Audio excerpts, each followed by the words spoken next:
Hello, everybody, and thank you so much for tuning in to the Smoking Simian podcast on this lovely Monday morning. I hope you guys are doing great. It's not even a Wednesday that I'm recording this. I don't know why I thought Wednesday. I did release an episode on a Wednesday, did I not? The Wednesday night football. I don't know if I did it on a Wednesday. I don't know if we talked about it. I don't know if we released it on a Wednesday. But either way, it doesn't fucking matter. I'm over here talking about, did we this, did we that? Who gives a fuck? I know you guys don't give a fuck. I know you guys want to get right to the meat and potatoes of today's episode. Well, there is none. I'm over here with nothing in my goddamn head, so whatever the fuck comes out is what the fuck y'all are going to have to hear. There is one thing that I suppose is on my mind. I guess it's not nothing. I guess it's, that was a terrible, right? I guess it's not nothing. Which means it's something, right? So it is something. I'm going to New York City. Actually, so I'm going tomorrow. So as you guys are listening to this, I am in New York City. And New York City is, it's one of the best places I've ever been in my life. And I've been to some great places. I've been out of the country. I have this, for whatever reason, this natural attraction to New York City. When I'm there, I have this sense, I have this feeling of wanting to get after it, wanting to get after things, you know what I'm saying? Wanting to work. I feel like if I had access to the city like that, just being in that environment, being in that atmosphere, I'd be like, wow, like, let's go get some shit done. And I get excited every time I get to go. And it's still my dream. I'm going to live there one day. Whether it be a homeless man or or a rich man in a penthouse suite or with a dope-ass studio in the same place, god damn it. But let's not get ahead of ourselves. New York City to me is just I don't know, it's just one of those places for me, man. And there's millions and millions of places that are just better, right? Just all around better. Not as many people, healthier, whatever, all these other things. But for me, it's called the greatest city in the world for a reason. I don't know who calls it that. Not everybody. It's not the consensus, right? But there's a reason why it's in the argument, right? It's one of the goats. It's one of the goats of cities, if you will. What else is there in the whole world? I mean, obviously Rome, right? Rome is all the way up there. Like New York's probably in the top 15, I would say, New York City in the whole world.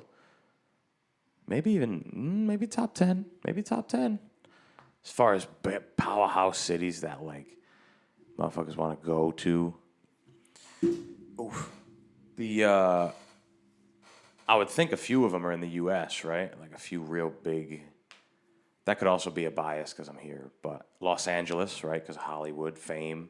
People come from all over the world to go to New York City and Los Angeles. Like, those are big places to go. And they have, like, motives. D.C. as well. D.C., another place. Not only just for tourism, but people who want to live there and do things. They have, like, there's reasons why. And it's not always the conventional reason. It's not just because they got a job. Like, some people just want to live in these places, especially. What I'm trying to get at is in Los Angeles, there's fame, right? People go there and they want to get famous. They want to get their big break, Los Angeles, right? People go and that's the atmosphere. There's a stigma, it seems, with Los Angeles, and I've never been, but it seems like for years it's always been like, we're laid back, we do our thing. Once we get famous, you know what I'm saying? We go to parties and whatever. That's what it looks like, right? I'm sure that's not what it is, but the allure of it, right? People want to go to L.A. and Hollywood to be famous. New York City, people go there because they want to get some bread, right? The hustle. The absolute hustle. Like, you're in the city, you're walking, somebody is going to offer you something for some money. You know what I'm saying? Regardless of whether you want it or not. So I'm just saying, motherfuckers dressed up in Times Square Spider-Man and whoever else, I don't know, Batman or something. And they'll take a picture with your phone and ask you for money. Hey, yo, $20, you know what I'm saying? And you feel inclined to give it to them because you're like, damn, I mean, I guess. But you can only do that in like a spectacle of a city because people are going to go there and they want to take pictures and whatever, and it's wild. And so, hell yeah, dress up in that shit. That's a genius idea. That type of strange hustling is like, it's only going to come in a city like New York City. There's no city in the world like it. And I love it. I love it to death. It's my dream. It's my dream to be there as much as I possibly can. And if that means living there, then I have to do it. I have to do it at some point. And then you have Washington, D.C. People go there almost for power. You know, there's the allure of politics and, you know, big government buildings and authority and that type of thing. So those three are some pretty big powerhouse cities. And not to mention D.C. is the hub of the U.S. government. Obviously, I'm over here saying this like I'm talking to people from outside the U.S. and like they wouldn't know. But my point is that it's the hub in one of the biggest countries in the world, one of the most well-known, powerful, all these other accolades that you can say in the world. So those three are some pretty top-tier cities. We're fortunate enough that we live in the country that houses them. But then you got to think, obviously, Paris, right? Everybody wants to go to fucking Paris. The allure there is almost like romance, right? It's like a very aesthetic place. All these places are very aesthetic, but Paris is like very, I guess, romance. It's romantic. It's that's like what the allure is, like the movies. I've never been to Paris, but it looks fucking beautiful. It looks nice, right? And then there's like people walking down the street smoking cigarettes, you know, like women with red lipstick walking around. Looks lovely. Looks like a phenomenal place to be. But I mentioned Rome earlier. The allure there is almost like history, the historic, fucking, you know, the one of the mightiest empires of all time in human history started there. You know what I'm saying? In Rome. Would you believe that? The Romans started in Rome. So yeah, big cities. I'm gonna be in New York, and it's gonna be a lot of fun. Me and the lady are going for her birthday. I'm not good at getting gifts. You know what I'm saying? I'm not very good at getting gifts. I'd rather like spend the money on some sort of an experience. I know you have to get gifts as well, like that's part of it, but I'm not good at it. I feel like after a while, it just starts to get like almost superficial. You know, that's why I'm not a big fan of Christmas. I'm not a big fan of birthdays. I like birthdays, I guess, because, you know, you get some money. But for Christmas, you get some money too, but you get like cologne and watches and socks. And I need some of those things, you know what I'm saying? Like, that shit's great. But it's like there's no allure to it anymore. There's no, like, anticipation, I think is the right word. It doesn't, after you do the same thing so often, like, oh, here's a gift, here's a gift, here's a gift. We give gifts to each other so often throughout the year. Think about it, right? Valentine's Day. That's like, if we're starting off, that's the first Valentine's Day, right? We're giving each other gifts if you're with somebody. Then you got birthdays, which happen all year, right? So that's 2. We'll say 1.5, right? Or we'll say one of them's optional, right? So, but we'll just say 2 for all intents and purposes. Then if you got a mother and father, that's two other days we're giving gifts to people. And then obviously Christmas. And then there was one more that I totally forgot. I mean, maybe you can count Halloween because Easter. Easter's another one. We're giving each other gifts all the time. We're running out of things. We always run out of things. And for me, I feel like I'm doing a bad job as a gift giver by giving somebody the same shit. Like, I want to find something unique to them. Like, I want to find something that one day you mentioned that you were interested in.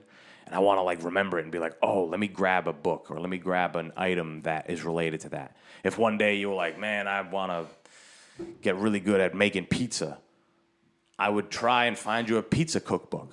You know what I'm saying? Or like a pizza fucking, I don't know, startup set or something. And I'd get you started on that motherfucker. That's a good gift to me.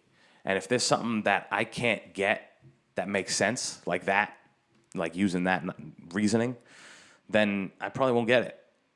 Or I'll get it, but it's like, I'm going to feel like it's not genuine. I'm going to feel like it's not genuine. That's the thing. That's what gets me messed up with holidays. It's like, we're just giving each other the same things every year. Why don't we just go do something? Why don't we go do something as a family or as a group? You know what I'm saying? For my birthday, don't give me no gifts. We'll go out to eat later on. Let's go somewhere. Let's go on a hike. You know what I'm saying? That's what I want to do. Let's go to a different place. Let's go on a trip. A little expensive, but it doesn't always have to be. Doesn't always have to. You can take a day trip somewhere. You can drive somewhere close in the region. If you live in a big state, go to a part of your state you haven't been to in a while or never been to. You know what I'm saying? Like that to me is better than, oh, here's an envelope with some money or here's a gift card, and you know, because that's an experience. I'm gonna take that shit. You know what I'm saying? Like, I got my girlfriend a couple little cute things, but my real gift is I want to spend the day with her in New York. Like, New York's one of my favorite places, and she's one of my favorite people. So I want to mix the two. So that's what it is. I feel like I'm not a great gift giver because sometimes I'm just like, oh, let me grab this. And in my mind, it's not good, but they're like, oh, wow, thank you. And maybe they're, you know, hiding it in front of me, but that's what it is. You gotta take the good with the bad in this shit. You know what I'm saying? But either way, New York, fun. Going on to another topic now, though. And just wanted to talk, I guess, a little bit about the podcast. It's been interesting getting this different array of guests. Because now I'm almost becoming normal to it. Like this week, I'm going to have the month of May that just happened. I had a very different array of guests the whole way through, like a different assortment. And this week's going to be no different. I think I like doing that. That's the point of the show.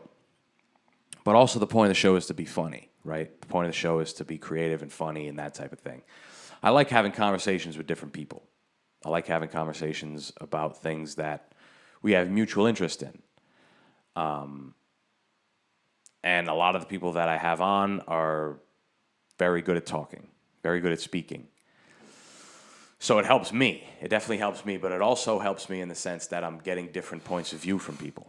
I'm getting different points of view about wide varieties of topics. And I'm happy to get that out. I'm happy to get that out. But I don't want to do it. Like, I'm trying to find the balance of having the comedy in there, like us being funny, and having interesting guests. And sometimes I'm able to mix the two. I'm able to have an interesting person who's also funny, and we have a great time. But I'm really having a good time finding the identity of the podcast. Just going on this journey, right, where we're figuring out really what the Smoking Simian is right now. And we're at, what is this, 93 or 94? We're almost at 100 episodes. And to me, that's still, look at the best podcasts. They have thousands of episodes. There's some that are, you know, still pretty, like the Tim Dillon podcast, or the Tim Dillon show only has, like, it doesn't even have 300 episodes, but he's done all the right things, obviously. He's blown up. But what am I getting at here?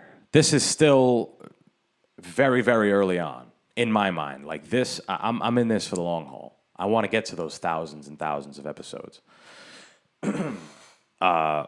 It's just about pushing through the times where you don't see much success, pushing through the times where there's, you know, a lapse in creativity. I'm telling you guys right now, you guys might even be able to tell from this episode, but I was having trouble getting this one together because some weeks I don't have anything to talk about. Some weeks I don't have much to say. And sometimes I can rely on myself being funny, and other times I just have to sit here and figure something out. And that's kind of what I'm doing today. But that's all part of the growing. And who knows? Maybe one day I'll stop with these single person episodes and we'll do 2 guests a week, or we'll do only guests.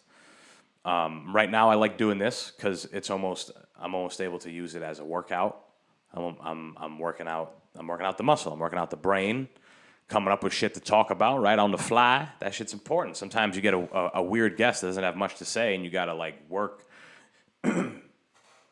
Sorry. God damn, I told you I needed water. But sometimes you gotta work. You gotta work the conversation. And that's not me trying to be like a controlling host. Like, I don't want that to be the case. Like, I want to hear from my guest.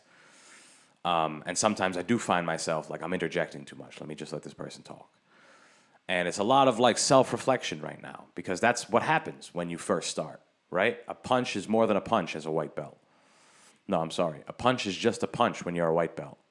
Punch is more than a punch when you're intermediate.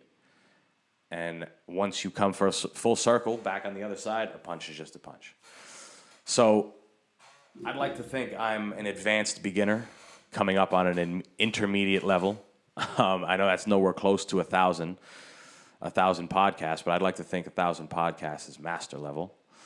And intermediate's always the longest, right? Because you're a beginner, you start, you get the things, and then you just start running with it. So I'd like to think I'm somewhere in the intermediate range. As far as conversating, whatever the word is. I think conversing is the word. But I feel like I'm getting better. I'd like to think that. I also try not to talk about myself. It's hard not to when I'm alone doing the podcast, but when I'm with other people, a lot of people like to talk about themselves. They always try to relate things back to what they done and what they did. And I do it sometimes. I try to do it. But I try not to overdo it because it can be excessive. Like, you know, people don't care about you as much as you do yourself, usually.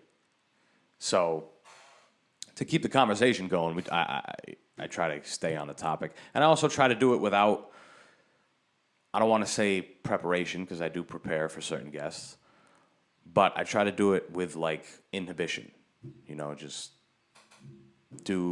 speak, try and speak. And then when I get too much in my head and I try to look too forward into the conversation, or I start to triple check things in my head before I say them and I trip up, that's when I have to reel it back in and slow down. And that's kind of what I did before this episode. And I want to be transparent about that because not every episode is easy. Not every piece that you're going to create is easy. Not every day is easy. Not every shift at work is easy. Often they're not for some people. So I got to be transparent about that. People don't have the... I saw a video of DMX in it was an interview with Tim Westwood, and he's talking about how his music is trying to talk about real life, raps about real life. And he says something like, you know, you want to talk about bling bling, but dudes don't got bling bling. They in sing, you know what I'm saying? So I'm trying to, compare what I'm doing here with that same idea, because this is as organic as it gets, guys. This is me in a room all by myself, right? There's nobody in here. Hello, anybody? No, there's nobody fucking in here. It's just me in front of this microphone with a squeaky ass chair. That's really getting on my nerves. But it's just me. It's just me in this microphone, and sometimes I have a lot to say. Other times I don't, and I got to work it out. And the times where I have to work it out, I want to tell you guys about it. I want to tell you guys that, unless I work it out flawlessly. I work it out flawlessly, and nobody's got to motherfucking know.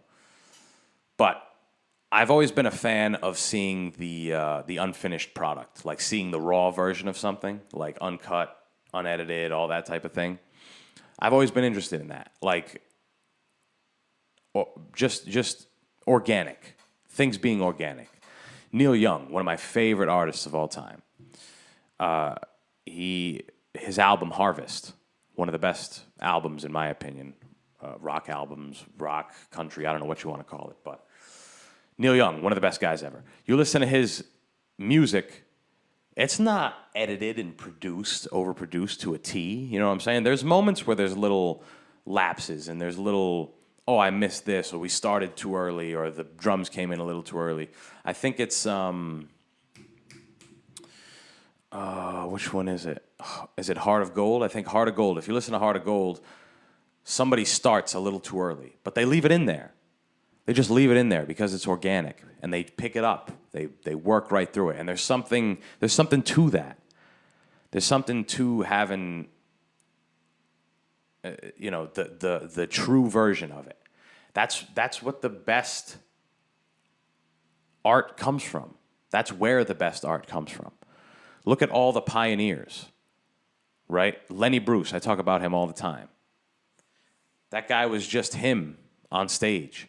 Richard Pryor, that was him on stage.